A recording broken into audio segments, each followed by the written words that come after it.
하나님 말씀 창세기 11장 27절부터 12장 5절입니다. 창세기 11장 27절부터 12장 5절 제가 봉독해 드리겠습니다. 하나님 말씀을 들으십시오. 데라의 족보는 이러하니라. 데라는 아브람과 나홀과 하란을 낳고 하란은 롯을 낳았으며 하란은 그 아비 데라보다 먼저 고향 갈대아인의 우르에서 죽었더라. 아브람과 나홀이 장가들었으니 아브람의 아내의 이름은 사레며 나홀의 아내의 이름은 밀가니 하란의 딸이요 하란은 밀가의 아버지이며 또 이스가의 아버지더라. 사레는 임신하지 못함으로 자식이 없었더라. 데라가 그 아들 아브람과 하란의 아들인 그의 손자 롯과 그 며느리 아브람의 아내 사레를 데리고 갈대아인의 우르를 떠나 가나안 땅으로 가고자 하더니 하란에 이르러 거기 거류하였으며 데라는 나이가 205세가 되어 하란에서 죽었더라.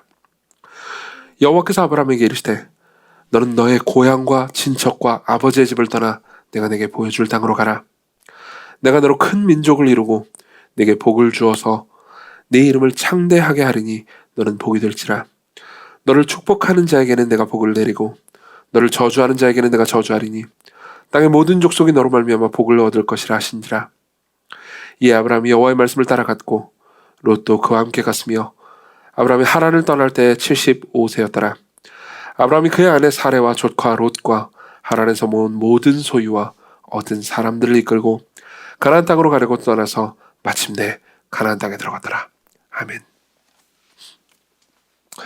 오늘은 교회 설립 10주년을 기념하는 주일인 동시에 아브라함의 이제 일생이라는 새로운 메시지 시리즈를 이제 처음 시작하는 날입니다.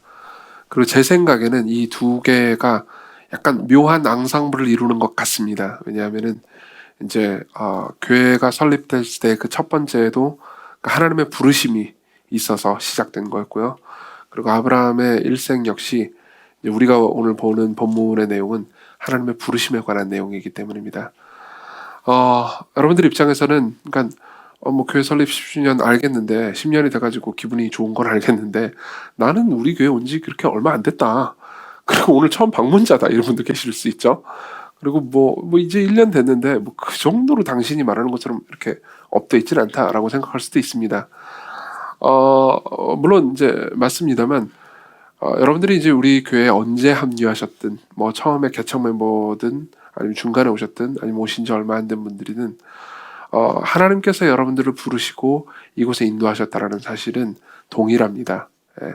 그리고 그분이 여러분들을 부르셔서 여러분들의 삶을 앞으로 인도해 가실 것이라는 사실도 동일합니다. 하나님께서 처음 아브라함을 부르신 모습과 처음 저를 부르신 모습, 그리고 처음 시공교회를 부르신 모습은 다 다릅니다. 그리고 여러분들을 부르신 모습도 다 다르죠. 그렇지만 그 본질은 동일합니다. 예를 들면 여러분들은 이렇게 말할 수도 있을 겁니다. 여러분 중에 어떤 분들은 뭐 혹시 어린이가 있다면 나는 뭐 내가 부르심을 받았다보다 우리 엄마, 우리 아빠가 여기를 다니기 때문에 어쩔 수 없이 저는 여기를 다니는 거예요 라고 말하시는 분들도 계실 거고요. 그리고 여러분들 중에서 어떤 분들은 내가 이 교회를 어떻게 다니기로 했냐면은 여러 교회를 놓고 다 이게 따져봤습니다. 뭐 여러 가지 뭐 거리나 이 여러 가지 이 교회의 모습이나 설교나 이런 것들을 다 따져보고 스왓 분석까지 다 했습니다. 그리고 나서 내가 보니까는 이 교회가 그나마 괜찮은 것 같아서 그래서 다니기로 했습니다. 라고 하시는 분들도 계실 겁니다. 맞습니다. 여러분들이 스왓 분석을 했든 아니면 그냥 억지로 따라왔든 결국 그 이면에는 하나님의 부르심이 있다는 것은 동일합니다. 사실 여러분들이 교회를 했다기보다는 하나님께서 여러분들을 부르셔서 자기 백성들을 자기 집으로 모아들이신 셈입니다. 그렇기 때문에 하나님의 부르심은 우리 존재를 규정할 뿐만 아니라 우리가 살아가는 데 의미를 부여합니다. 그리고 우리가 어떻게 살아야 하는지, 어떻게 살지 말아야 하는지를 이야기해 주죠. 그래서 저는 오늘 이제 부르심에 대해서 이야기를 할 겁니다. 다만 오늘은 특별히 하나님의 부르심에 대해서 설교를 하면서 이제 아브라함이 받으신 부르심과 그리고 또 이제 시건교회가 처음 설립되고 지금까지 오게 된 하나님의 은혜를 섞어서 이야기를 할 겁니다. 따라서 오늘은 이제 다른 날의 설교와는 달리 하나님의 부르심에 대한 이야기를 쭉 하다가 교회 이야기와 제 이야기를 개인적으로 좀 많이 하게 될 겁니다. 그걸 용납해 주셨으면 좋겠습니다. 그래서 어쨌든 간에 여러분들이 제 이야기를 하든 아브라함의 이야기를 듣든 여러분들이 그 가운데서 여러분들에게 말씀하시는 하나님의 이야기를 들으셨으면 좋겠습니다. 저는 이제 하나님의 부르심에 대해서 이렇게 이야기를 할 겁니다. 첫 번째로는 하나님의 부르심의 특징이 은혜롭다라는 것을 말씀드리겠습니다. 그리고 두 번째로는 하나님의 부르심이 복되다라는 이야기를 하겠습니다. 그리고 마지막으로 하나님의 부르심이 뜻밖에도 위험하다라는 이야기를 하겠습니다. 세 가지를 하나씩 보면서 이 본문에서 말해주는 이제 하나님의 부르심이 어떤 것인지 보겠습니다. 먼저 하나님의 부르심이 은혜롭다라는 이야기를 좀 해보죠. 아브라함의 이야기가 12장부터 시작하는 것처럼 보이지만 실제로 11장 27절부터가 아브라함의 이야기입니다. 27절에 보면 데라의 족보는 이러하니라 라는 말이 있습니다. 족보는 이러하니라 라는 말은 창세기에 보면 굉장히 여러 번 나옵니다. 이 이야기가 이제 이 어려운 말로는 히브리어로는 이제 톨레돗이라고 말하는데요. 이 톨레돗 이야기가 창세기 전체의 구조를 가르는 기준이 됩니다. 그러니까 11장 27절부터가 이제 하나의 이야기라는 거죠. 27절부터는 이제 한 데라라는 사람의 가족 이야기가 나옵니다. 그리고 이 가족 중에 한 명이 아브라함이에요. 여러분들이 이제 이 성경을 읽다 보면 아브람이라고 말하기도 하고 아브라함이라고 말하기도 하는데, 아브라함은 이제 원래 이름은 아브라함이었다가 아브라함으로 바뀐 겁니다. 이름이 왜 바뀌고 어떻게 바뀌었는지를 해당 본문을 우리가 볼 때 이야기를 할 겁니다. 앞으로 아브라함의 일생을 계속해서 볼 거니까요. 근데 이제 이 데라의 족보의 이야기를 보면 좀 굉장히 슬픔으로 가득 차 있다는 것을 알 수가 있습니다. 27절부터 제가 읽어드리겠습니다. 데라의 족보는 이러하니라. 데라는 아브라함과 나홀과 하란을 낳고 아들 셋이 있었던 거죠. 하란은 롯을 낳았으며 하란은 그 아비 데라보다 먼저 고향 갈대아인의 우르에서 죽었더라. 이렇게 얘기합니다. 한 가족이 있는데요. 그 중에서 아들이 하나 있었고 그 아들이 죽었습니다. 우리는 이제 대강 이 이야기를 넘어갈 수도 있습니다. 하지만 이제 자기 자녀를 자기보다 더 먼저 죽는 것을 지켜보는 부모는 마음이 어떻겠습니까? 굉장히 깊은 슬픔이 있었겠죠. 그러니까 사실 이 부분부터, 그러니까 이 족보 안에 있는 슬픔의 이야기가 이제 보입니다. 그리고 나서 쭉 보면요. 이제 아들 둘밖에 안 남았잖아요. 그 둘이 이제 29절부터 아브라함과 나홀이 결국은 이제 결혼을 했습니다. 장가를 들었어요. 근데 아브라함의 아내의 이름은 사레고 나홀의 아내의 이름은 밀가고 하란의 딸이며 하란은 밀가의 아버지고 이스가의 아버지라. 그러면서 30절에 보면 이런 이야기를 합니다. 사레는 임신하지 못함으로 자식이 없었다고요. 그렇죠? 다시 말하면 아들을 하나 잃었는데 나머지 아들이 결혼을 했는데요. 아들이 없습니다. 또 불임이죠. 사레만 불임이 아닌 게 아닙니다. 아브라함도 불임인 거죠. 그렇죠? 성경을 자세히 살펴보면요, 불임에 관한 이야기가 여러 번 등장합니다. 그렇죠? 그리고 불임에 관한 이야기를 쭉 하면서, 그러니까 그것이 얼마나 슬프고 소망 없는 이야기인지에 대해서 여러 부분에서 여러 번 이야기를 합니다. 이건 단순히 불임에 관한 이야기가 아닙니다. 오히려 불임이라는 은유를 통해서 그러니까 어떤 메시지를 전하고 싶은 겁니다. 월터 브루그만이라는 이 탁월한 성경 신학자가 있습니다. 이 사람은 굉장히 탁월하고 유명한 이 창세기 주석을 하나 썼는데, 거기에 보면 월터 브루그만이 이 불임에 대해서 이렇게 설명을 합니다. 들어보십시오. 불임은 절망 상태를 상징하는 효과적인 은유이다. 예견할 수 있는 미래는 존재하지 않는다는 것이다. 핵심은 이겁니다. 불임은 미래가 존재하지 않는다라는 것을 은유해 주는 겁니다. 단순히 불임이 나쁘다 혹은 불임이 문제가 있다, 불임 때문에 슬프다, 이런 차원의 이야기를 하고 싶은 게 아닙니다. 당대에서요, 자녀를 낳는다 혹은 자손을 가진다라는 것은 미래와 연관되어 있었습니다. 지금의 문화와는 아주 다릅니다. 미래가 없다는 것과 똑같다는 거죠. 불임이라는 거는 미래는 존재하지 않는다는 겁니다. 계속 읽어드릴게요. 아브라함 사라 본문을 제대로 이해하는 것은 불임의 은유가 갖는 의미를 얼마나 잘 깨닫느냐에 있다. 그것은 아브라함 가정이 치유하기 어려운 절망 상태에서 자신의 삶을 시작하고 있다고 말해준다. 들어보십시오. 아브라함의 이야기에서 아브라함이 이제 불임이다, 사라가 불임이다라는 이야기는요, 단순히 얘네들이 애가 없어서 슬펐겠군 이런 차원의 이야기가 아닙니다. 내 미래가 없는 것 같은 이야기인 거죠. 그렇죠? 여러분들 중에서도 분명히 그 문제 때문에 시달리고 계신 분들이 많이 있을 겁니다. 내가 가지고 있는 직장이 불안정하다고 느낄 때 나는 내 미래가 불안하다고 생각합니다. 내가 아직 학생인데 취직하지 못한다고 느낄 때, 혹은 자리를 잡지 못했다고 느낄 때 내 미래가 불안하다고 느낍니다. 내가 연인인데 이 사람하고 결혼을 하고 싶긴 한데 서울에서 집을 구하거나 어떻게 결혼할 수 있을 만한 앞이 안 보이기 시작할 때가 있지 않습니까? 그때 나는 미래가 없다고 느낍니다. 내가 나이가 꽤 있는데 아직 만날 사람이 없다라고 느낍니까? 그럼 또 미래가 없다고 느낍니다. 우리 교회도 불임 때문에 고통스러워하는 부부들이 있습니다. 그 부부도 물론 다는 아니지만요, 어느 정도 미래의 문제 때문에 고통을 당하고 있는 거죠. 여러분 중에서 누가 봐도요, 저 사람은 뭐 가족도 있고 뭐 집도 있고 안정적으로 잘 자리 잡고 살아가는 것처럼 보이는 사람들도요, 결국은 무언가 미래에 대한 불안함 때문에 괴로워하고 있습니다. 그렇죠? 그 사람도 자기 자식이 있고요. 그리고 자기 자식이 그 미래를 확고하게 붙잡고 있지 못한다고 느낄 때 또 미래가 없다고 느끼죠. 여러분들이 미래가 없다고 느낀다면, 미래가 불투명하다고 느낀다면, 이 아브라함의 이야기는 여러분들 모두의 이야기라는 것입니다. 그러한 상황에서 하나님께서는 아브라함을 부르십니다. 뭐라고 부르십니까? 12장 1절부터 제가 읽어드리겠습니다. 여호와께서 아브라함에게 이르시되 너는 너의 고향과 친척과 아버지의 집을 떠나 내가 네게 보여줄 땅으로 가라. 내가 너로 큰 민족을 이루고 내게 복을 주어서 네 이름을 창대하게 하리니 너는 복이 될지라. 그렇죠? 이렇게 얘기합니다. 너희들이 큰 민족을 이룰 것이다. 무슨 말입니까? 너희들에게 미래가 있다라는 얘기를 하고 싶은 거죠. 그렇죠? 이게 아브라함이 받았던 부르심입니다. 근데 되게 이 전반적인 문맥을 보잖아요. 그러면 아브라함이 이 부르심을 받을 때 우리가 이 아브라함이 부르심을 받았으니까 순종했구나라고 그냥 보기에는 좀 독특한 여러 가지 정황이 있다는 것을 알게 됩니다. 이 정황은 되게 중요합니다. 좀 설명을 해드리겠습니다. 우리는 보통 이제 아브라함의 이야기를 깊이 있게 읽지 않을 때는 이런 식으로 생각하기 쉽습니다. 그러니까 아브라함에게 하나님께서 본토 친척 아비 집을 떠나 내가 내게 지시할 땅으로 가라, 가나안 땅으로 가라라고 얘기하면 아브라함이 아멘 그러고 이제 순종했다고 그냥 되게 단순하게 생각하기 쉽습니다. 근데 실제로 이제 히브리서 11장에도 보면은 이런 이야기가 있습니다. 히브리서 11장 8절에 보면요, 믿음으로 아브라함은 부르심을 받았을 때 순종하여 장래의 유업으로 받을 땅에 나아갈새 갈 바를 알지 못하고 나갔다. 갈 바를 알지 못하고 하나님께서 부르시니까 믿음으로 나아갔다, 이 얘기 아닙니까? 그렇죠? 그러니까 이 이야기를 들으면 아브라함은 믿음 있는 사람이군, 아브라함은 용기가 있는 사람이군, 아브라함은 하나님을 신실하게 신뢰했던 사람이군, 그러니까 하나님께서 명령하셨을 때 기꺼이 순종했던 사람이구나, 믿음으로, 이렇게 생각하기 쉽습니다. 이 말은 틀린 말은 아닙니다. 다만 좀 디테일을 우리가 알아볼 필요가 있습니다. 이 디테일을 이해하기 위해서 이 11장 31절로 돌아가 보죠. 자, 보십시오.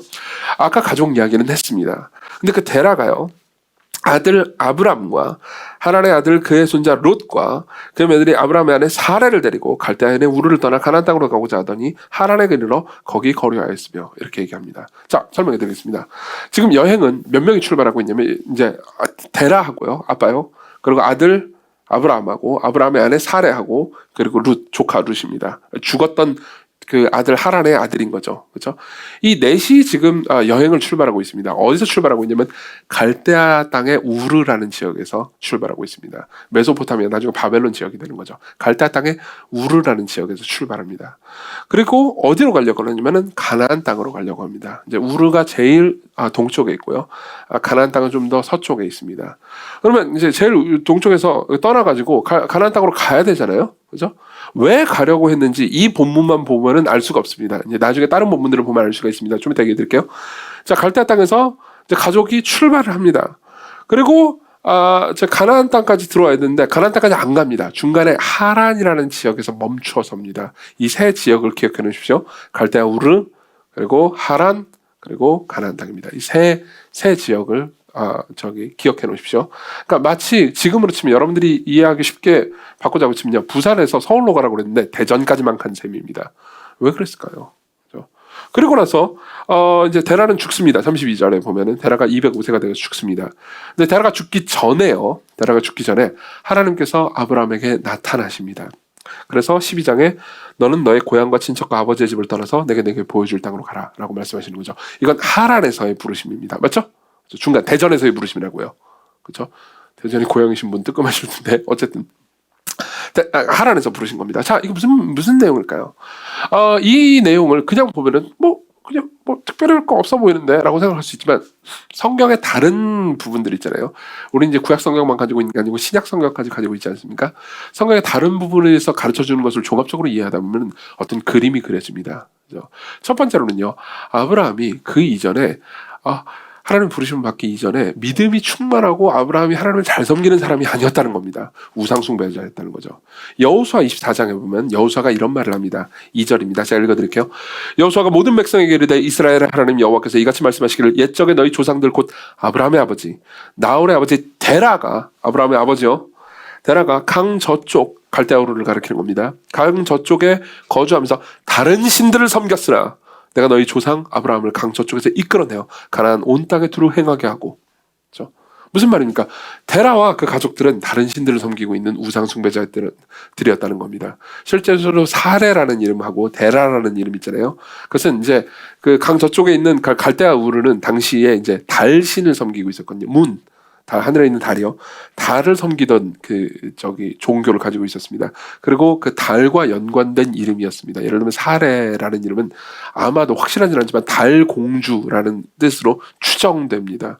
그렇기 때문에 아브라함과 아브라함의 아내와 그리고 아브라함의 아버지 데라는요, 둘 다 우상숭배자였다는 거죠. 무슨 말이냐면 그들의 신앙이 있어서 하나님께서 명령하신 게 아니고요, 신앙이 없는 상태에서 부르셨다는 겁니다. 은혜롭게요. 그렇죠? 그러면요, 부르신 것은 하란에서 부르셨다고 했잖아요. 그렇죠? 아까 중간 지점. 그렇죠? 근데 그럼 갈대아 우르에서 가나안 땅으로 왜 떠나려고 했을까요? 이거는 이 본문만 보면 분명히 알 수가 없습니다. 다만 우리가 사도행전 7장에서 스데반이 하는 설교를 들으면 왜 떠났는지 정확히 알 수 있습니다. 제가 읽어드리겠습니다. 스데반이 말합니다. 사도행전 7장 2절. 스데반이 이르되 여러분 부형들이여 들으소서. 우리 조상 아브라함이 하란에 있기 전 메소포타미아에 있을 때, 즉 갈대아 우르에 있을 때요, 메소포타미아에 있을 때 영광의 하나님이 그에게 보여 이르되 네 고향과 친척을 떠나 내가 내게 보일 땅으로 가라 하시니 아브라함이 갈대아 사람의 땅을 떠나 하란에 거하다가 그의 아버지가 죽음에 하나님이 거기서 그를 지금 너희 사는 이 땅으로 옮기셨느니라. 자, 여기서 우리는 이제 전체적인 그림을 다 볼 수 있습니다. 지금 스데반은 이렇게 얘기해 줍니다. 하나님께서 아브라함을 언제 부르셨다고 말해요? 갈대아 우르, 맨 처음 고향 있잖아요. 거기서 부르셨다고 말합니다. 근데 우리가 창세기 12장을 보면요, 하란에서 부르신 걸로 나옵니다. 맞죠? 그러면 어디서 부르셨다는 겁니까? 답은 간단합니다. 2번 부르셨다는 거죠. 2번 부르셨다는 거죠. 하나님께서 처음에 갈대아 우르에서 먼저 부르셨습니다. 그렇죠? 우리는 하나님께서 부르시면 아멘 그러면서 순종하는 모습의 아브라함을 그리지만 실제 아브라함은 그러지 못했다는 겁니다. 아브라함은 아마도, 그러니까 달신을 섬기고 있는, 그죠? 아브라함은요, 갑자기 여호와께서 나타나셨습니다. 어떤 방식으로 나타나셨는지 우리는 알 수가 없습니다. 어쨌든 영광의 하나님이 그에게 보이셨습니다. 그리고 말씀하시는 거죠. 네 본토와 친척과 아비 집을 떠나서 내가 내게 지시할 가나안 땅으로 들어가라. 아마도 놀랐을 겁니다.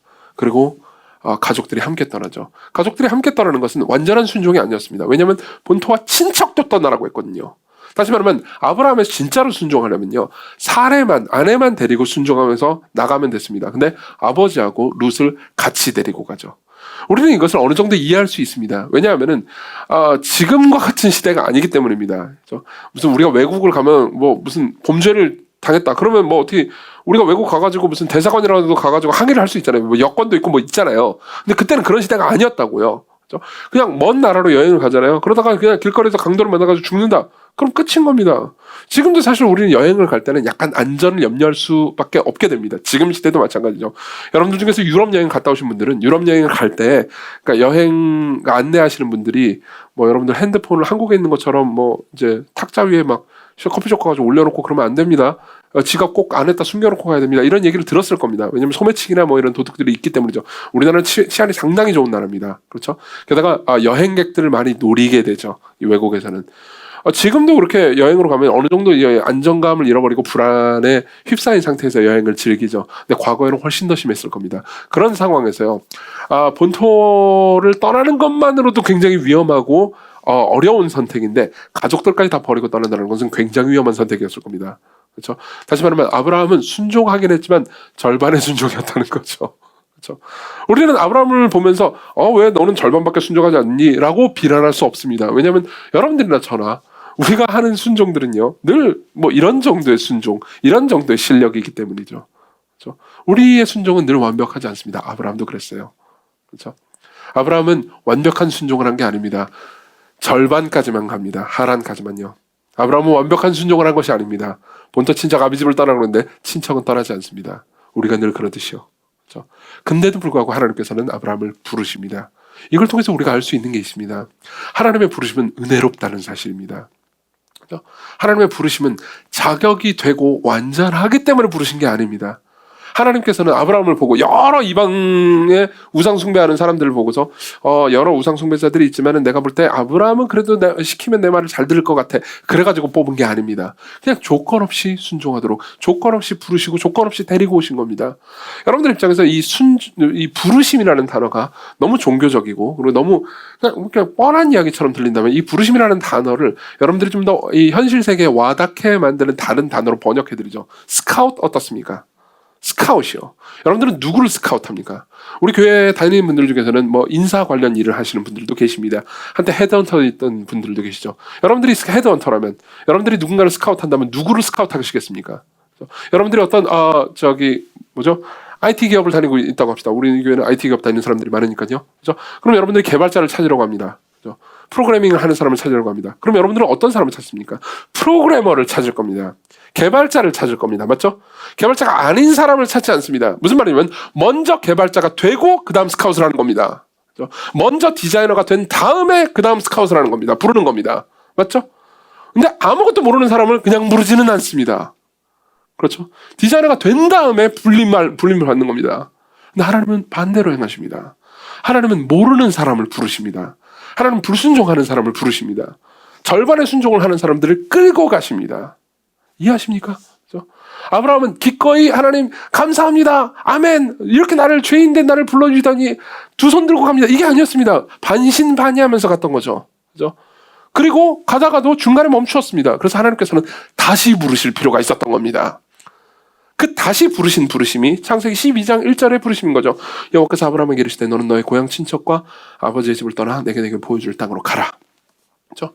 그리고 나서 4절 5절을 보면요. 이에 아브라함이 여호와의 말씀을 따라갔고 롯과 함께 갔으며 여전히 완전한 순종을 하진 않아요. 그렇죠? 롯을 데리고 가죠. 그렇죠?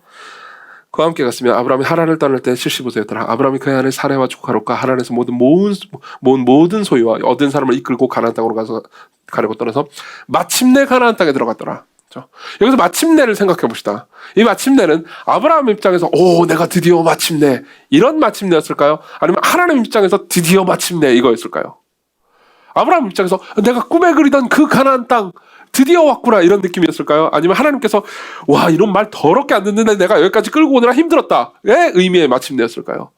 당연히 후자입니다. 그렇죠? 저희 교회 얘기를 좀 해보자면요. 저 개인의 이야기를 좀 해보겠습니다. 시광교회의 뭐라고 해야 될까요? 설립이랄까요?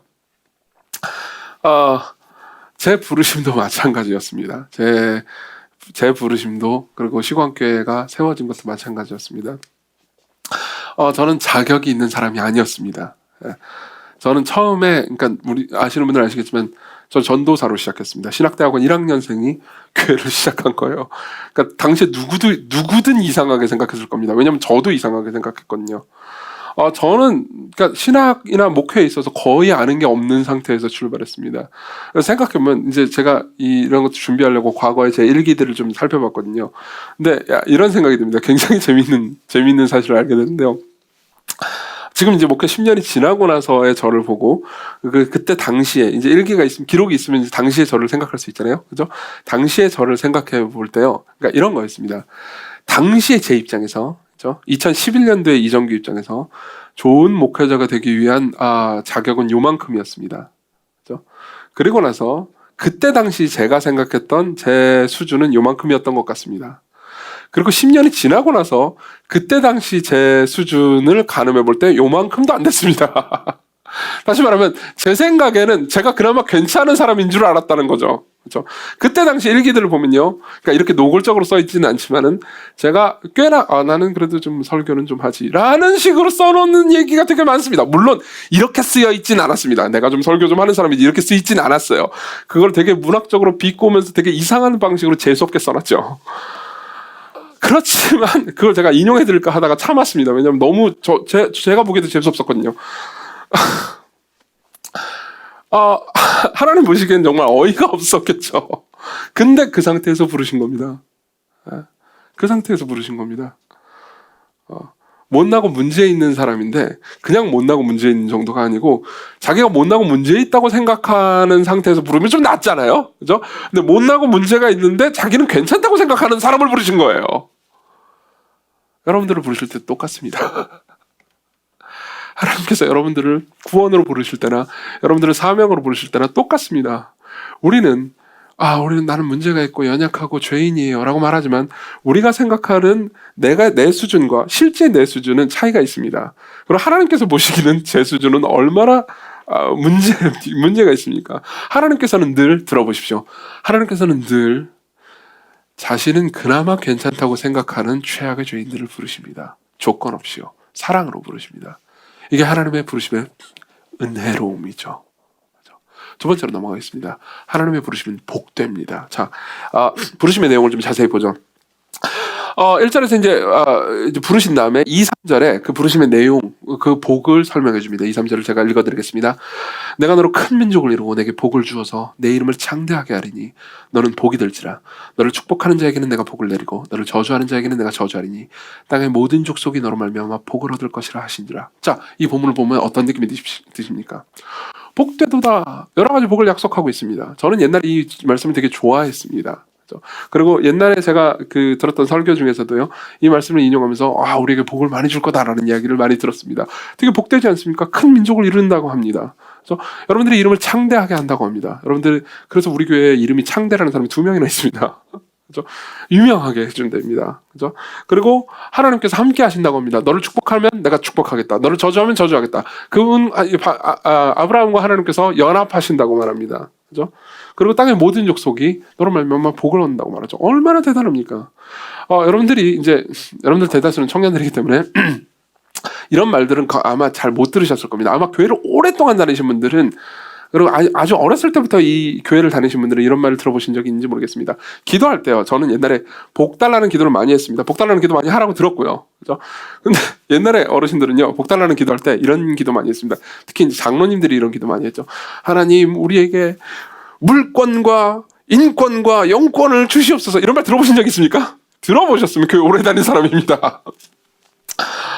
물권은 뭐냐면 이제 돈이요, 재물. 그리고 인권은 인간관계. 그리고 영권은 뭔지 좀 모호합니다. 정확하게 파악할 수 없어요. 근데 영권이에요. 뭔가 영적이죠. 정확하게는 모릅니다. 근데 영권이 있습니다. 그리고 제가 제일 원했던 건 물권이었는데, 어쨌든 간에, 그래서 기도할 때, 물권과 인권과 영권을 주시옵소서. 이렇게 기도했죠. 그런 기도를 했습니다. 그리고 그 복이요, 사실 이제 똑같은 말로는 기록되어 있지 않지만 그 복의 내용이 지금 아브라함에게 하나님께서 약속하신 복의 내용입니다. 그러나 정확히 자세히 보면요, 독특한 지점이 하나 발견됩니다. 2절, 3절을 제가 읽어드리겠습니다. 무엇을 강조하는지 들어보십시오. 2, 3절. 내가 너로 큰 민족을 이루고 내게 복을 주어 내 이름을 창대하게 하리니 너는 복이 될지라. 옛날 성경에서는 좀 잘못 번역을 했습니다. 복의 근원이 될지라라고 말했는데 실제로 히브리어로 보면 복이 된다고 되어 있습니다. 너는 복이 된다고 말합니다. 3절도 너를 축복하는 자에게는 내가 복을 내리고 너를 저주하는 자에게는 내가 저주하리니 땅의 모든 족속이 너로 말미암아 복을 얻을 것이라. 같은 내용입니다. 무슨 말인지 설명해 드리겠습니다. 하나님께서는 우리에게 복을 주십니다. 그렇죠? 실제로 물권, 영권, 인권 이런 것들을 주실 수 있습니다. 그렇죠? 실제로 주시기도 합니다. 아브라함의 일생을 보면 이런 것들을 받는 모습들이 보입니다. 나중에 아브라함은 거부가 됩니다. 많은 사람들을 얻게 됩니다. 그리고 많은 것들을 가지게 되죠. 그러나 재미있게도요, 아브라함의 그 복을 받는 목적은요, 아브라함이 복이 되기 위해서였습니다. 하나님께서는 우리가 복이 되게 하기 위해서 복을 주십니다. 하나님께서 우리에게 복을 주시는 이 목적은요, 우리가 복이 되기 위해서입니다. 이게 무슨 말일까요? 설명해 드리겠습니다. 하나님께서는 단순히 우리에게 복을 주시고 우리가 복을 많이 누리면서 나는 이제 부유하고 돈 많고 이제 잘 먹고 잘 산다. 그러니까 잘 먹고 잘 살면서 끝내야지. 이렇게 주시는 것이 아닙니다. 그게요, 다른 사람들이 나를 볼 때, 혹은 다른 민족과 족속들이 나를 볼 때 저 사람이 복이야 라고 느끼게 만들기 위해서 복을 주신다는 거죠. 하나님께서는 제게 복을 주셨습니다. 이정규에게 복을 주셨습니다. 왜요? 다른 사람들이, 예를 들면 오광을 전도사님이 그렇게 생각하실지 모르겠지만 어쨌든 지금 분위기상 그렇게 생각한다고 말해줘야 돼요. 그래서 모르겠지만 내가 이정규라는 사람을 하나님께서 만나게 해주셨어. 저 사람이 내 복덩어리야. 내가 저 사람 만나게 돼서 복되었어 라고 하기 위해서 그런 거죠. 복을 주셨다는 거죠. 이게 하나님께서 우리를 복되게 하시는 방식입니다. 그렇죠? 예를 한번 들어보죠. 소극적인 방식을 한번 생각해 보겠습니다. 하나님께서 여러분들을 부르십니다. 여러분들을 은혜로 부르십니다. 조건 없이 사랑해 주신다고 부르십니다. 그리고 여러분들을 다루시기 시작하죠. 뭐부터 다루십니까? 여러분들의 자기 연민과 교만과 죄와 여러 가지 것들을 다루십니다. 그럼 어떻게 되죠? 우리는 고통스럽습니다. 계속해서 하나님께서는 우리에게 자기 부인을 명령하시거든요. 그렇죠? 그럼 하나님을 신뢰하기를 바라시거든요. 고통스럽죠. 그러면서 어떻게 됩니까? 내가 변화된다고 합시다. 내가 덜 자기 연민에 사로잡히게 되고, 내가 덜 사나워지게 되고, 내가 더 사랑하게 되고, 내가 변화된다고 합시다. 그럼 어떻게 되죠? 내 가족들에게, 그리고 내 교회 친구들에게 내가 복이 됩니다. 안 그렇습니까? 저 사람이 원래 성깔이 사나웠는데 저 사람이 저렇게 변화되는 걸 보니까 저 사람과 함께 있는 내가 행복해 라고 느끼게 되죠. 내가 복이 되는 겁니다. 그 과정은 참 힘들었지만 나는 복을 이미 받았습니다. 하나님께서 나를 계속해서 사랑하시고 나를 다루셨거든요. 그리고 그 결과 나는 어떻게 됩니까? 복입니다. 내가 복이 되는 겁니다. 이거 놀라운 겁니다. 하나님께서는 단순히 복을 주시는 걸 넘어서서 우리가 복이 되게 하십니다. 이게 목적이에요. 이게 목적이에요. 그리스도 안에서 하나님께서 여러분들에게 베풀어 주시는 복음의 능력과 그리고 복음의 이야기와 그리고 여러분들에게 복을 주시는 하나님의 여러 가지 손길들이요. 여러분들을 빚어갑니다. 여러분들이 무언가를 가지게 됩니다. 하나님께서 주셨어요. 그럼 여러분들은 더 나누게 됩니다. 여러분들 주변에서 여러분들이 친구들과 여러분들의 교회 성도들의 교우들과 여러분들의 가족들이 여러분들을 보면서 저 사람이 내 복덩어리야 라고 말하게 될 겁니다. 이게 하나님의 복을 주시는 목적인 거죠. 여러분 이거는요, 제가 시교환교회를 10년 동안 섬기면서 제가 누렸던 가장 큰 위대한 영광이었습니다. 영광 중에 하나였습니다. 하나님께서 제일 큰 영광은요, 하나님께서 자기 자신을 저에게 비추어 주신 거였습니다. 제가 하나님을 알아가게 하신 거였습니다. 그리고 그 과정들을 지나고 보니까요, 어떤 일이 있었냐면요, 굉장히 놀라운 이야기를 들었죠. 10년 동안 여러분들 중에 많은 사람들이요, 저한테 이렇게 얘기해 주셨습니다. 시건교회를 만나게 돼서, 당신으로부터 메시지를 듣고 하나님을 만나게 돼서 당신이 내게 복이었다고요. 얼마나 놀라운 일인지 아십니까? 왜 놀라운지 아십니까? 이게 왜 영광스러운 일인지 아십니까? 여러분들 중에서 어떤 분들은요, 제가 저 사람은 이정규라는 사람은 훌륭한 목사고 좋은 사람이야 라고 생각하는 분도 계실 거고요. 어떤 분들은 아니야, 나는 그렇게 생각하지 않아. 저 사람은 이상한 사람이야. 저 사람은 좀 별로야. 문제가 있는 사람이야. 그렇게 대단한 목사는 아니야 라고 생각하시는 분도 계실 겁니다. 좋습니다. 근데 둘 다 좋습니다. 왜 둘 다 좋은지 아십니까? 저는요, 여러분들이 생각할 때, 저 사람은 별로인 목사라고 생각하는 분들보다 별로기 때문입니다. 그렇죠? 여러분들은 저를 모르십니다. 맞죠?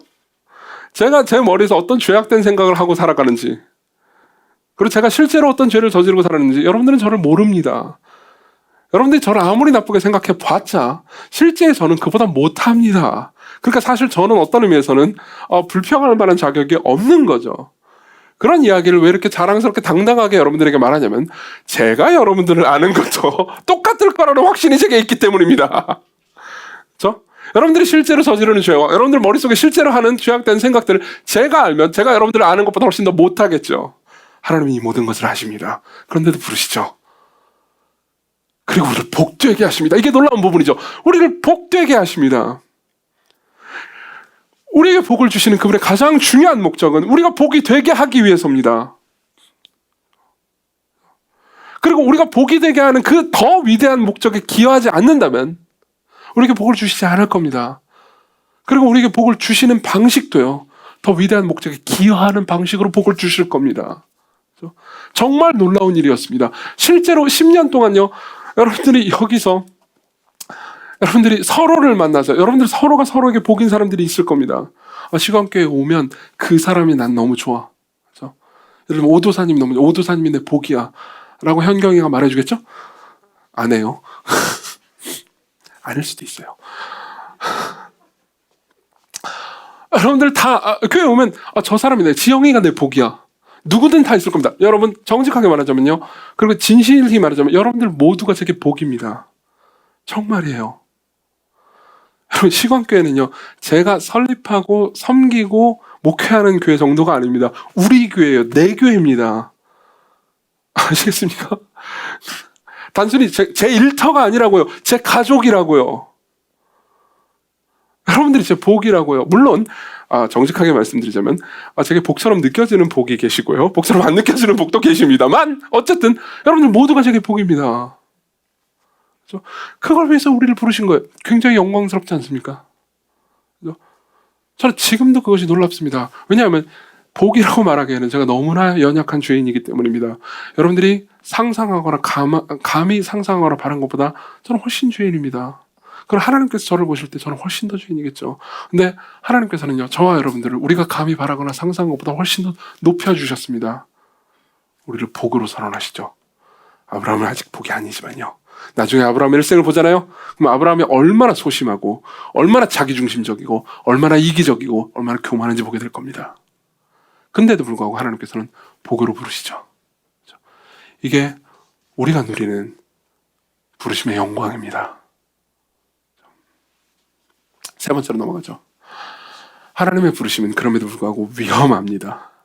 위험합니다. 다시 12장 1절을 보겠습니다. 들어보십시오. 여호와께서 아브라함에게 이르시되 너는 너의 고향과 친척과 아버지의 집을 떠나 내가 내게 보여줄 땅으로 가라. 자, 이건 무슨 의미일까요? 이건 단순히 친척을 떠나라는 정도가 아닙니다. 땅도 떠나라는 겁니다. 그렇죠?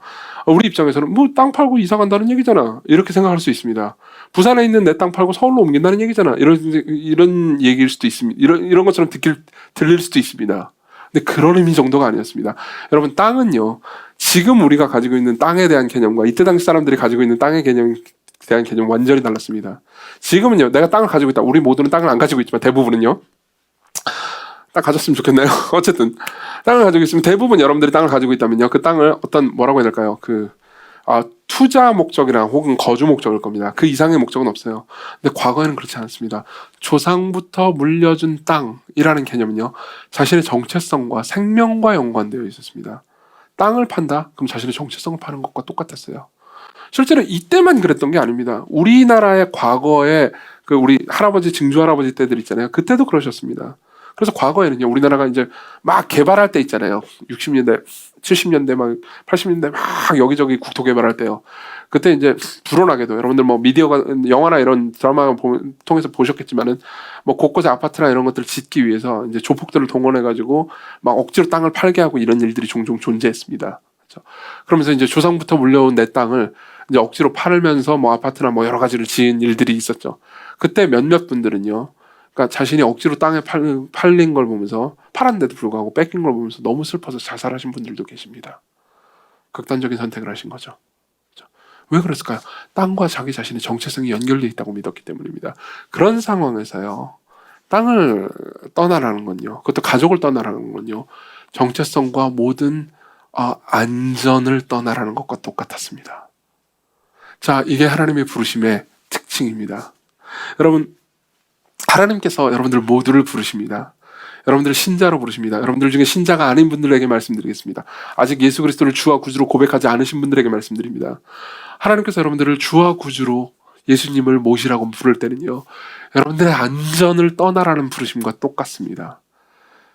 여러분들의 안전과 여러분들의 미래가 걸려있다고 느끼는 것 있잖아요. 그걸 떠나라는 겁니다. 무슨 말일까요? 그렇죠? 여러분들은 뭐 내가 땅을 가지고 있지 않더라도 많은 사람들이요, 여러분들의 미래와 여러분들의 안전을 걸고 있는 무언가가 존재합니다. 그렇죠? 나는 한두 달 있으면 결혼을 할 거야. 그래서 결혼을 준비하는 커플이 있다고 합시다. 그렇죠? 그럼 어떡해요? 지금 뭐 우리 중에도 몇 커플 더 계시죠? 그렇죠? 그럼 어떻습니까? 내가 결혼을 해서 안정적인 가정을 꾸리는 그것이 내 미래라고 생각합니다. 거기에 내 안전이 있다고 생각하죠. 여러분 중에 학생이 있습니다. 좋은 학교를 다니고 있습니다. 그러면 그 학교가 내 미래인 거죠. 여러분들이 취업을 준비하고 있습니다. 그렇죠? 그럼 내가 얻을 직장이 내 미래고 내 안전인 겁니다. 내가 지금 직장을 다니고 있습니다. 그럼 내가 다니고 있는 직장이 내 미래고 내 안전인 겁니다. 그렇죠? 어떤 사람들은 그게 돈이고요, 어떤 사람은 부모이기도 합니다. 어떤 사람은 자식이기도 하고요. 어떤 사람은 자식이 돈을 잘 벌어서 잘 커주는 게 내 미래고 내 안전입니다. 어떤 사람은 우리 부모님 돈이 많아가지고 나한테 물려줄 유산이 내 미래와 내 안전인 겁니다. 어떤 사람은 그 미래와 안전이 남자친구인 경우도 있고요, 여자친구인 경우도 있습니다. 여러분들은 다 무언가의 안전과 미래를 걸고 있습니다. 이게 내 미래야. 이 직업이, 내가 지금 가지고 있는 기술이, 어떤 사람은 내 외모가, 어떤 사람은 내가 가지고 있는 능력이 내 안전이고 내 미래야라고 생각하죠. 하나님의 부르심은요, 그 모든 것들이 너의 안전이 아니고 내가 너의 안전이라고 부르시는 겁니다.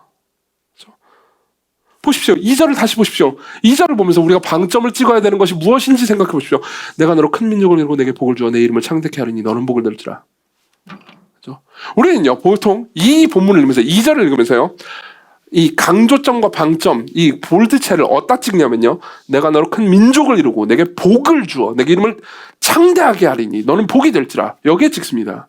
근데 실제로 우리가 방점을 찍어야 되는 것이 어딘지 아십니까? 내가입니다. 내가요. 하나님입니다. 무슨 말입니까? 복도, 이름이 창대케 되는 것도, 민족도 아브라함의 미래가 아닙니다. 내가, 즉 하나님이 아브라함의 미래인 거죠. 하나님께서 아브라함한테 이렇게 말씀하시는 겁니다. 네가 지금 미래라고 붙잡고 있는 모든 것. 이때 당시 아브라함은 롯이었습니다. 그래서 롯을 데리고 온 거예요. 나중에 우리가 보게 될 겁니다. 롯을 하나님께서 두고 오시기를 원했지만 아브라함은 롯을 데리고 옵니다. 그리고 나중에 롯 때문에 아브라함은 된통당해버립니다. 나중에 계속 보게 될 겁니다. 롯이 나름 걸고 있는 자신의 미래였습니다. 근데 하나님께서는 이렇게 말씀하시는 겁니다. 내가 너희의 미래다. 내가 너희의 안전이다. 여러분, 하나님께서 여러분들에게 여러분들이 안전을 삼고 있는 모든 걸 포기하고 하나님을 안전으로 삼기를 원하십니다. 여러분, 이 말을 오해하지 마십시오. 직장을 때려치라는 말도 아니고, 여러분들이 준비하고 있는 시험이 뭐 실패할 거라는 얘기도 아닙니다. 하나님께서 여러분들에게 복을 주실 거예요. 정말로 복을 주실 겁니다. 하지만 복을 주시는 방식은요, 여러분들이 안전과 미래로 삼고 있는 모든 것들을 내려놓고 더 위대하고 더 큰 안전, 더 완전한 안전이신 하나님을 붙잡도록 하는 과정인 거죠. 하나님이 여러분들의 복인 겁니다. 이해하십니까? 이거는요, 저한테는, 그리고 시간교회 10년을 생각해 볼 땐 역시요, 되게 의미심장한 메시지입니다. 얼핏 보면요, 제 이야기가, 이정규라는 사람의 시건교회 개척 및 지금까지 10년의 이야기가 이거랑 비슷하게 보일지도 모르겠습니다. 이런 거죠. 저는 그 이전에 직장을 가지고 있었습니다. 그것도 뭐 제 생각에는 안정된 직장이었죠. 그리고 가정이 있었습니다.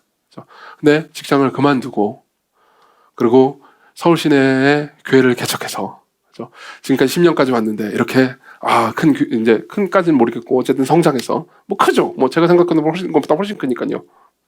큰 교회를 성장시켜서 안정적으로 됐다. 멋있는 스토리처럼 보입니다. 제가 개척했을 초기에 제 안전과 미래를 포기하고 하나님을 선택한 것처럼 보입니다. 근데 실제로 그렇진 않았습니다. 제 일기가 다 예증하고 있습니다. 물론 그때는 제가 포기한 게 없었던 건 아닙니다.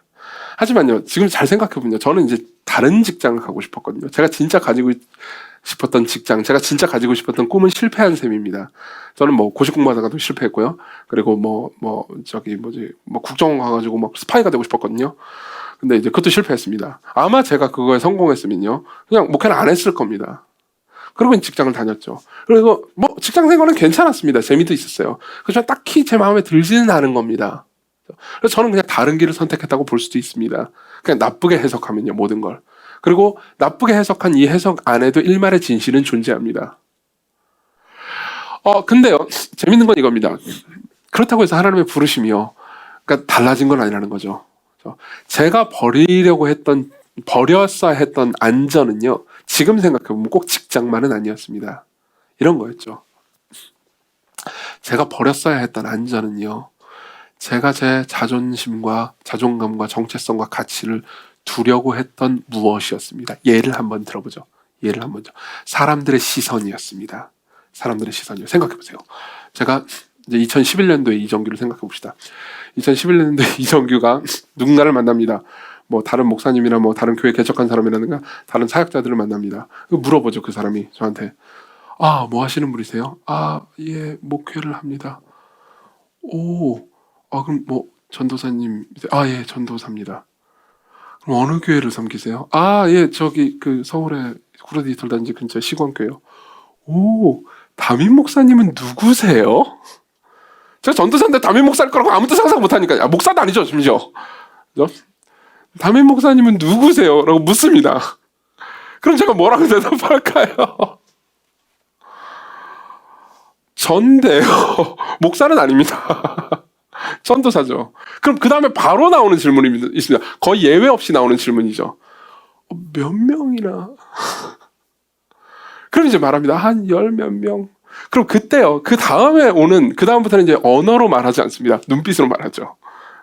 그 다음에 눈빛은요. 그러니까 그런 거죠. 좀 이상한 거잖아요. 그죠? 좀 이상한 사람이구나 그런 느낌인 겁니다. 이상하잖아요. 제가 생각해도 이상했어요. 그렇죠? 그때 34살이었다고요. 정신이 나간 거죠. 여러분들 중에 34살부터 나이 많으신 분들이 계시죠? 그렇죠? 34살. 뭘 알아요? 진짜 아무것도 모르는 애였어요. 근데 그냥, 자기보다 나이 어린 몇 명이랑 같이 제가 처음에 교회를 개척했을 때 이게 교회가 맞나? 지금 우리가 한 게 예배가 맞나? 내가 한 게 설교가 맞나? 이런 문제 때문에 굉장히 힘들었습니다. 그리고 나서 생각하는 거죠. 그 다음부터 이제 보입니다. 저 사람이 나를 가치 없게 생각하는구나. 나를 이상한 사람 생각하는구나. 느껴지죠. 사실 그런 눈빛이 아니었을 수도 있습니다. 제가 지나치게 예민해가지고 그렇게 받아들였을 가능성이 더 높기도 합니다. 그렇지만 마음속으로 생각하는 거죠. 두고 봐라.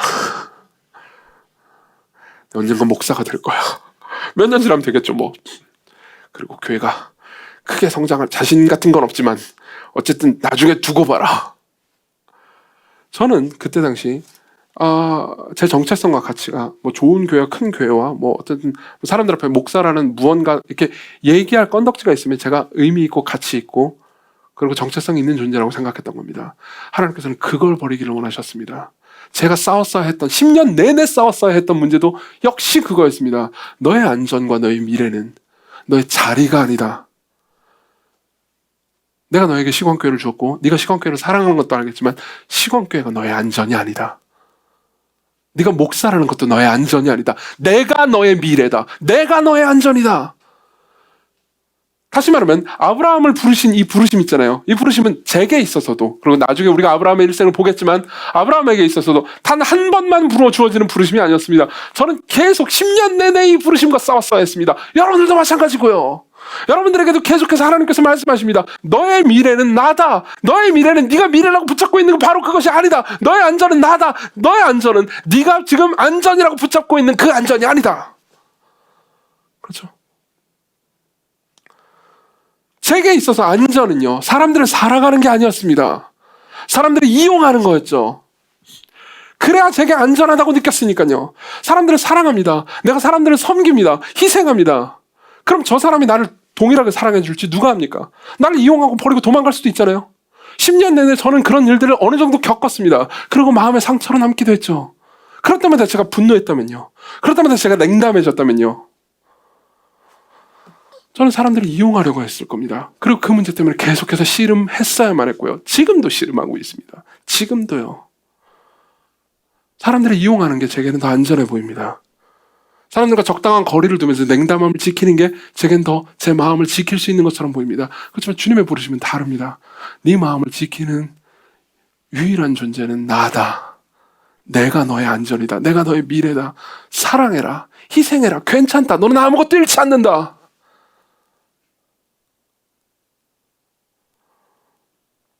그리고 10년 내내 제가 했던 거는요. 불순종과 불완전한 순종이었습니다. 불순종과 순종이 아니에요. 불순종과 불완전한 순종이었습니다. 계속 이 두 개를 이렇게 왔다 갔다 반복했죠. 그 가운데서 또 힘들었던 게 있습니다. 뭔지 아십니까? 제가 죄인임을 고백하는 거였죠. 인정하는 거였습니다.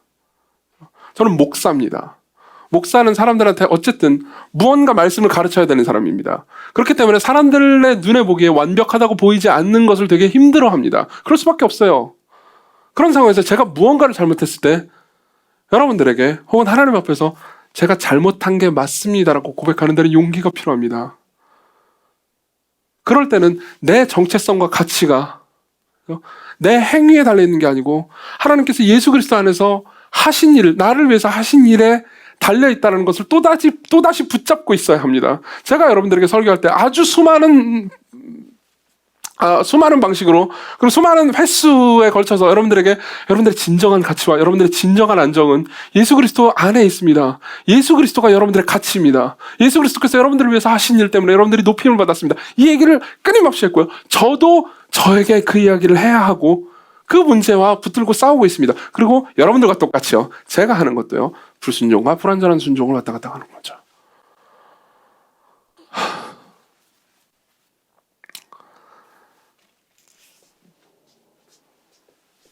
이 문제에 있어서 우리의 진정한 안전이 하나님께 있다고 믿고 있을 때, 우리 진정한 가치와 정체성이 그리스도 안에 있다고 믿고 있을 때, 우리는 우리가 안전이라고 느끼고 있는 그것들을 포기할 수 있습니다. 그리고 우리가 우리의 미래라고 여길 수 있는 것들을요, 잃는다 하더라도 절망하지 않을 수 있는 거죠. 그리고 급진적으로 섬길 수 있게 됩니다. 어떻게 되는지 아십니까? 여러분들이 복이 되는 겁니다. 단순히 복을 받는 정도가 아니고요. 여러분들이 복이 되는 거라고요.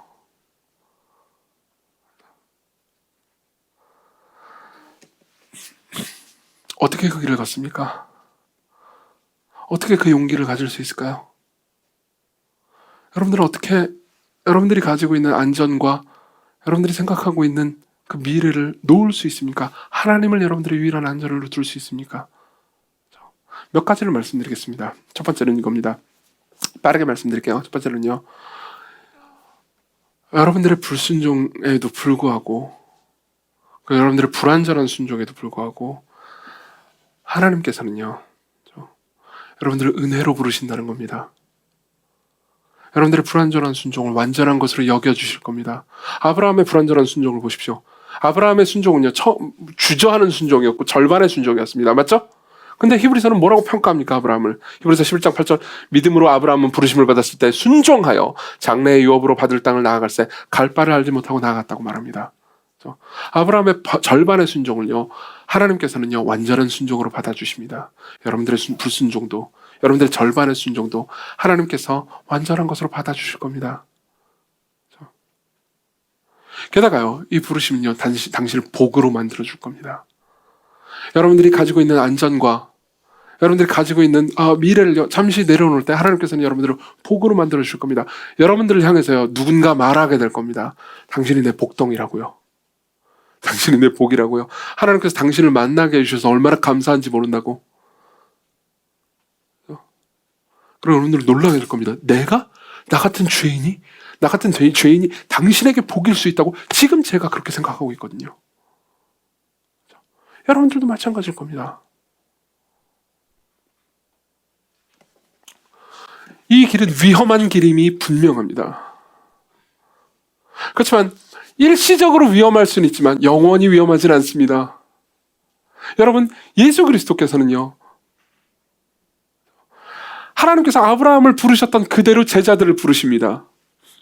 실제로 예수님은 이렇게 말씀하셨습니다. 사실 아브라함이 받으신 이 위험한 부르심 있잖아요. 이 부르심은 모든 그리스도인이 받는 부르심과 똑같습니다. 예수께서 이렇게 말씀하시죠. 마태복음 10장 37절, 아버지나 어머니를 나보다 더 사랑하는 자는 내게 합당치 아니하고 아들이나 딸을 나보다 더 사랑하는 자도 내게 합당치 아니하며 또 자기 십자가를 지고 나를 따르지 아니하는 자도 내게 합당치 아니하니라.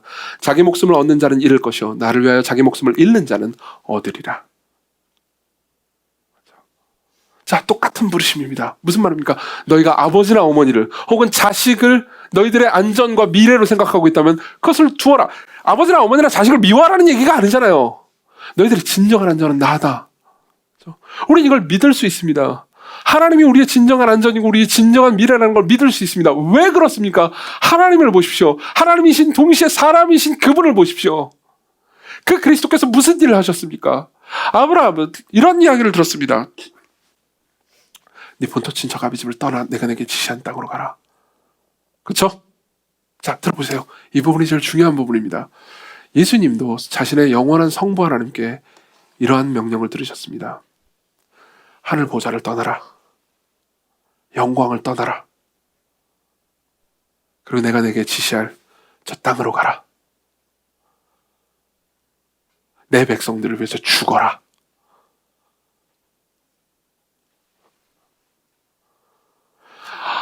아브라함은 그 명령에 순종함으로써 뭘 받았습니까? 복을 받았습니다. 아브라함이 복이 됐죠. 그렇지만 그리스도께서는 그 명령에 순종함으로 십자가에서 성부 하나님의 저주를 받으셨습니다.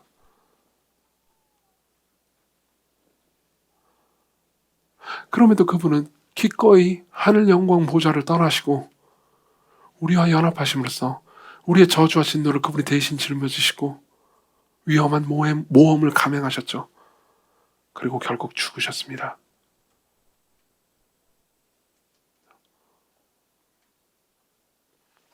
그분이 저주를 받으심으로 여러분들에게 복을 주셨습니다. 그리고 여러분들을 복되게 하시죠.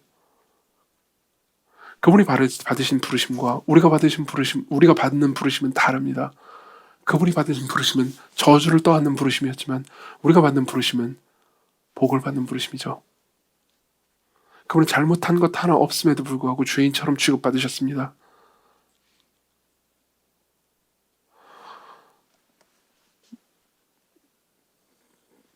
예수 그리스도께서 성부 하나님의 부르심에 순종함으로 우리에게 진정한 안전, 진정한 미래를 주셨습니다.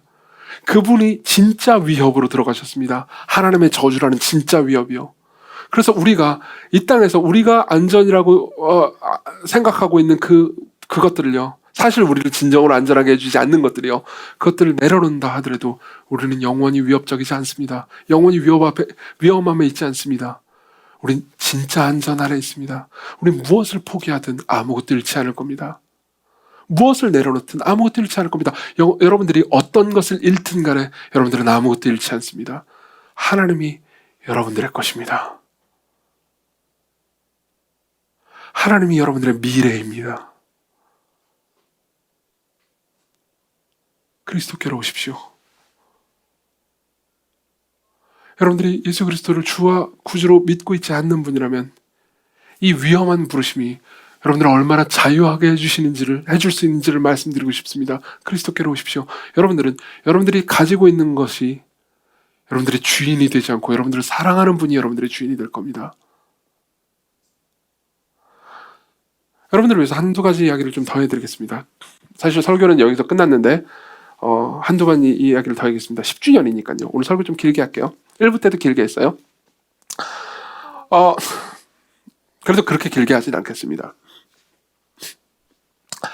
제 생각에는요, 10년이 되면서 제가 이제 기도하면서 묵상을 하면서 이제 오늘 설교를 준비하면서 여러 가지 생각을 했습니다. 제 생각에는요, 이 교회를 처음 시작할 때는 사실 시공교회라는 게 이게 내 안전이고 이게 내 미래야라고 생각할 만한 상황은 아니었습니다. 그렇죠? 언제 망할지 모르지 이런 상황이었어요. 근데 지금은 시공교회가요, 이제 수백 명이 모이는 교회가 됐습니다. 그렇죠? 지금은 이 시공교회 이게 내 안전이고 이게 내 미래지라고 생각할 만한 상황이 됐죠. 저는 이런 생각이 듭니다. 물론 시공교회는 나한테 너무나 소중한 존재입니다. 제가 다른 부르심 같은 것은 생각하고 있지 않습니다. 제 죽는 날까지요. 그렇지만 하나님께서는요, 하나님이 내 진짜 미래고 내 안전이라는 것을 생각하도록 제게 여러 가지 부르심을 주실 것 같습니다. 저는 점점 그 부르심을 느끼고 있는 게 있습니다. 하나 분명하게 느끼고 있는 게 있습니다. 하나님께서 우리에게 여러분들을 주셨습니다. 하나님께서 우리에게 보내주셨습니다. 당신의 귀한 백성들을요, 당신의 귀한 양들을, 하나님께서 사랑하시는 사람들을 우리에게 보내주셨습니다. 저에게 보내주셨습니다. 그리고 저와 한 몸이 되도록 하셨죠. 그렇죠? 그럼 점점 느낍니다. 우리가 계속 한 군데에서 많은 사람들을 모아서 큰 대형교회가 돼가지고 큰 힘을 가지고 우리가 이게 우리 안전이지, 이게 우리의 건물이야, 이게 우리의 시스템이야 라고 자랑할 만한 것을 우리가 점점 가지기를 원하신다기보다는, 그렇죠? 우리가 한 곳에 모여가지고 큰 세력을 이루기보다는 도심 전역에 흩어져서 사람들을 섬기는 운동이 되기를 원하신다는 걸요. 저는 점점 더 이 부르심을 느끼고 있습니다. 이게 실제로 어떤 방식으로 이루어질지 저는 잘 모르겠습니다. 생각하고 있는 게 있고, 그리고 나중에 여러분들에게 말씀드릴 겁니다. 우리는 많은 곳에 모여서 큰 교회가, 그리고 강성한 교회가 되기보다는요, 사람들 가운데 스며들어서 사람들을 변화시키는 소금이 되기를 원합니다. 이 부르심이요, 훨씬 더 위험할 겁니다. 그렇지만 이 부르심은요, 여러분들을 복으로 만들어 버립니다. 여러분들이 이 부르심을 느끼고 있습니까? 여러분들이 일상생활에서 여러분들의 안전을 내려놓고 있다면, 예수 그리스도가 여러분들의 안전이라고 늘 고백하면서 싸우고 있다면요, 우리의 죄와, 그럼 여러분들은요, 이 부르심에 기꺼이 순종할 수 있을 겁니다. 제가 끝나면요, 이 설교가 끝나고 예배 끝나면요, 이제 구제팀장이 와가지고 여러분들에게 몇 가지를 광고할 수 있을 겁니다. 그 중에서 여러분들이 느끼는 부르심이 있을 수도 있습니다. 그 중에서는 여러분들이 무언가 내려놓아야 여러분들이 받아들일 수 있는 부르심이 있을 겁니다. 그것 말고도 다른 부르심이 여러분들에게 주어질 겁니다. 그 부르심이 얼마나 복된지를 기억하십시오. 그리고 그 부르심의 주인이 그 부르심에 먼저 순종했고, 그것도 여러분들을 위해 순종했고, 여러분들을 진정한 안전으로 데려가신다는 것을 기억하십시오. 기도합시다.